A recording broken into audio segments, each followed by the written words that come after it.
Então, gente, qual era a proposta da live de hoje? Ideia da Dini, tá? A Dini disse, Anne, você que vai estar sozinha, você manja dessa história do Sol, quem sabe fala um pouco do Sol, né? E o tema O Sol Acordou é justamente porque vocês estão vendo, né, que nas últimas semanas o Sol andou botando para quebrar. A gente teve um monte de explosões solares, a gente teve tempestade geomagnética. Enfim, e aí a gente vive falando dessas histórias, desses nomes e pontos do Sol, e sunspots, e flare, e CME, e raio de ejeção de massa coronal, e flash solar. Afinal de contas, o que é isso, né? Então, a ideia hoje foi realmente a gente trazer algumas definições, né? Aquilo, vamos dar uma olhada no ponto de vista daquilo que a ciência apresenta a respeito do Sol. E, obviamente, que no final a gente vai fazer as nossas especulações, porque, né? Sim, porque a gente não consegue fazer, fazer isso, tá? A Cleia aqui, ó. Se a gente não acordou, o Sol vai te acordar de qualquer jeito. E vamos pegar esse gancho aqui do que a Cleia está falando, porque essa também é a minha forma de ver, tá? Então, a ideia é, o Sol vai acabar com a Terra? Ou o Sol vai acabar com a Terra que a gente conhece? O mundo e a nossa sociedade como a gente conhece, né? Talvez sejam essas as perguntas que a gente precisa fazer. Então, vamos lá. Eu queria fazer um gancho com o eclipse, mas talvez eu não consiga chegar lá até hoje, né? Para não ficar muito longo. Então, vamos lá. Então, uma visão geral do nosso Sol. Então, o Sol, obviamente, a nossa estrela, tem um diâmetro de 1,4 milhão de quilômetros, né?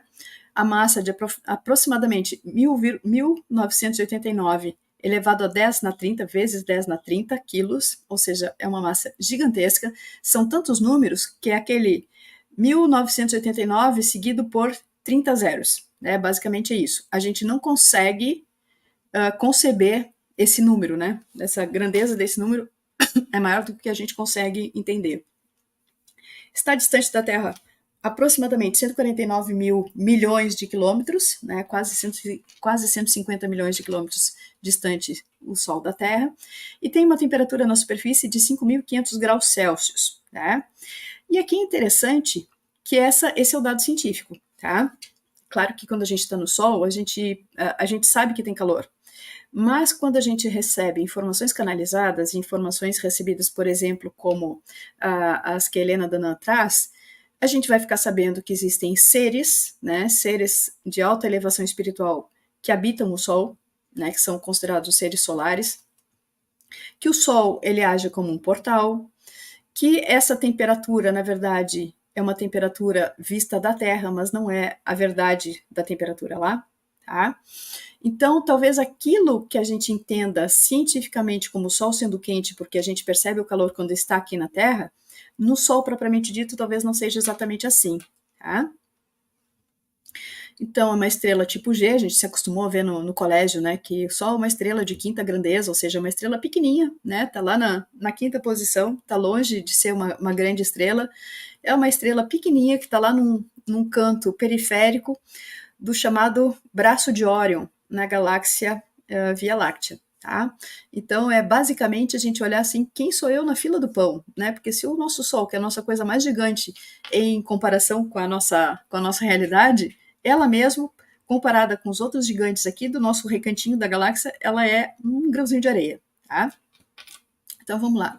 Ela é composta primariamente de hidrogênio, que compõe cerca de 74% da massa, e hélio, que faz cerca de 24%. O restante tem traços de outros elementos, como carbono, oxigênio e nitrogênio, para fechar os 2% restantes. Isso é o que a ciência vai nos dizer. Aí a ciência também, isso aqui é bem nível colégio, tá? Vai dividir as porções do Sol em algumas áreas. Então, a parte mais externa do Sol, que é onde está presente somente a radiação, é chamada de coroa. A porção da coroa que fica mais próxima da superfície do Sol é chamada de região de transição. Depois, a superfície do Sol é chamada de cromosfera. A camada mais interna, fotosfera. Depois, zona de convecção, zona radioativa e núcleo solar. Aí, na hora que eu baixei, ele foi para o início, aqui era para ser um videozinho, e era para ter ficado uma imagem de corte no Sol, mas enfim, não faz diferença, porque essa imagem do corte no Sol, ela é tão concreta e tão conhecida e tão assertiva quanto aquela imagem da Terra cebolinha, em que tem um núcleo central, um núcleo externo, né, o núcleo central ferroso, uma parte externa do núcleo que é líquida, depois tem a parte do manto, a parte da crosta, mas a gente sabe que na prática aquela divisão simétrica em formato de cebola é só realmente só para mostrar uma forma mais didática, digamos assim, de entender. Olha só o que a Luana está dizendo. Tem uma EQM no canal do Carlos Mendes. Aliás, recomendo quem não segue esse canal, né? O nome do canal é Quem Somos Nós. É muito bom. São só relatos de experiências de quase morte, que são entrevistas conduzidas pelo Carlos Mendes, que é o pesquisador. E uma pessoa fala que esteve encarnada no Sol. Cleia Batista, ó, legal. Obrigada pela dica, Luana. Vou botar na minha lista de vídeos a assistir. Obrigada mesmo. Vou deixar até marcadinho porque eu consigo localizar depois que terminar a live. Vamos adiante, tá? E aí, outra coisa que é dita pela ciência, mas que as nossas fontes não científicas, as nossas fontes espirituais, vamos chamar assim, né, não físicas, têm uma compreensão diferente. Tá? Então, a ciência vai dizer que o Sol ele é uma grande usina de fusão nuclear. Tá? O núcleo do Sol, que está localizado no centro, é um colossal reator de fusão nuclear. E existe uma pressão e temperatura intensas que fazem com que os átomos de hidrogênio se fundam formando hélio. Tá? E esse processo de modificação dessa molécula do hidrogênio em hélio se chama fusão nuclear. É quando os núcleos de dois hidrogênios se fundem e formam uma nova molécula conhecida por hélio, um novo elemento conhecido por hélio. Tá? E esse processo liberta uma quantidade surpreendente de energia. E aqui, de novo, olha lá, 386 bilhões de megawatts por segundo. Significa que depois desses 386 megawatts tem 9 zeros mais 9 zeros. De novo, a gente não consegue conceber essa quantidade de zeros, fazendo com que isso se transforme num número racional, num número perceptível, tá? Então é uma coisa que fica muito doida, tá? E segundo os cientistas, essa geração de energia que alimenta o Sol fornece a energia radiante que sustenta a vida na Terra. Só o que a gente sabe também é que o Sol, na verdade, ele é uma potente usina magnética, né? Então ele vai ter uma polaridade magnética que se inverte ciclicamente ao longo de alguns poucos anos. E a gente vai ver um pouquinho, né? A ideia de hoje é justamente mostrar esses termos. Eu quero definir direitinho esses termos e o que isso significa do ponto de vista de quem está aqui na Terra, tá? Obrigada pelas felicitações de Páscoa, desejo feliz Páscoa, espero que tenham passado junto com a família, né, aproveitando o real significado desse renascimento, porque, e aí eu estou fazendo uma pausa aqui, né, de novo a gente pega os ganchos das coisas que aparecem no chat, e o significado da Páscoa, além do significado religioso, lembrar que esse processo de renascimento, né, e que a gente está entrando no ciclo de introspecção, para quem está aqui no hemisfério sul, mas para quem está no hemisfério norte, agora é a fase do renascimento do planeta, o renascimento da vida, né, o início da primavera, e é quando a natureza começa a florescer. E isso nos lembra que os processos que nós passamos aqui nesse planeta são todos eles cíclicos, tá? Então, lembrar disso. Oi, meu amor, olha quem tá aqui, beijo! Tudo certo aí, amore? Então, vamos lá. Será que realmente é fusão nuclear, né? Então, muitas canalizações nos trazem que o Sol ele atua como um portal e que esse mecanismo de geração de energia ele é magnético em um universo que é elétrico, né? Então, provavelmente esses conceitos que a gente tem científicos ainda tão mal compreendidos, sejam realmente algo que vai mudar daqui a uns anos. Então, é uma parte muito dinâmica, e a gente está falando aqui de astrofísica, quando a própria física teórica ainda está engatinhando. E nesses processos que a gente define na astrofísica, a física quântica ainda não assumiu a sua função, né? Eles ainda são analisados do ponto de vista da nossa física clássica, né? Então, muito provavelmente, em alguns anos, a gente vai ver... Oi, tia Denise. Beijo. Tia não, né? Denise. Então, daqui a uns anos, provavelmente, a gente vai ver a mudança de alguns paradigmas que hoje são considerados como fatos concretos, e a gente esquece que, na verdade, são teorias, né? São teorias da física clássica como a gente conhece. Então, muita coisa do universo a gente não tem sequer forma de compreender. Eu acho que esse novo... como é que chama?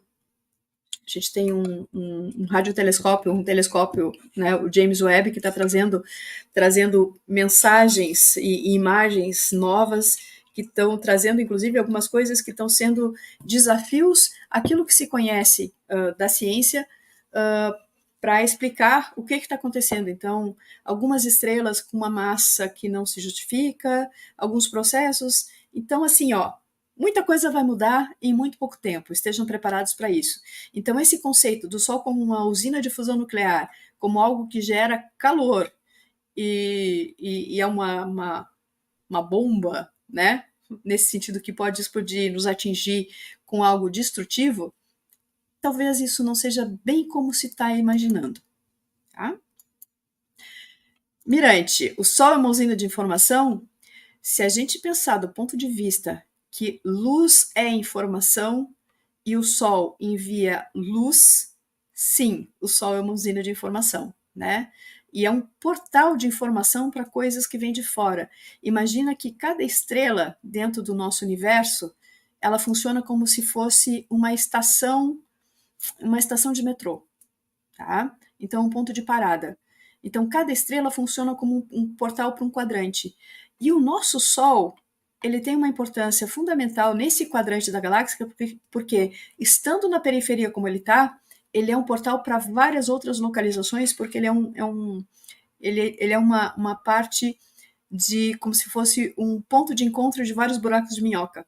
Então, ele tem a possibilidade de levar para locais muito distantes. Então, ele é um hub muito importante de comunicação, tá?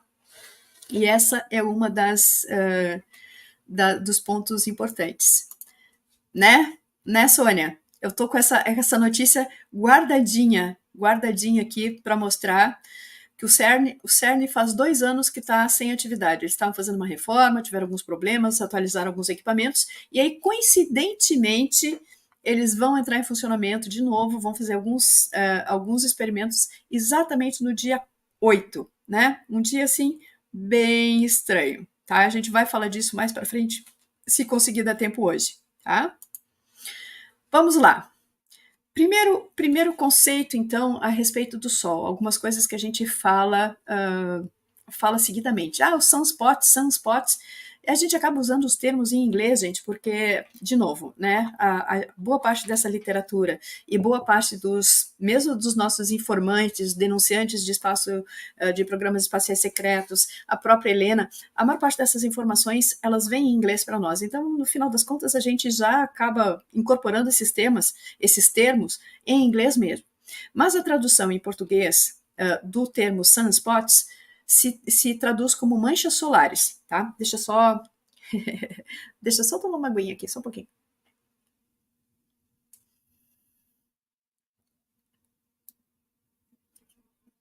A gente vai aprofundar, a Dini já está dando algumas dicas aqui, a gente vai aprofundar essa história do CERN numa live, talvez na quarta-feira, se der tempo. Vamos ver se a gente consegue fazer. A gente já tinha alguma coisa na quarta-feira. Mas, enfim, é muita programação, gente. Minha cabeça não tá... A gente não tá dando conta. Dini, já programa na agenda aí pra gente falar disso em seguida, ou na quarta ou no domingo que vem, tá? Mas vamos lá. Deixa eu só pausa pro chimarrão, tá? Só um pouquinho. Bom, então o que são essas manchas solares? Então, são considerados fenômenos temporários na superfície do Sol, causados por intensa atividade magnética. Olha lá, a gente sabe que o Sol tem polaridade magnética da mesma forma que a Terra.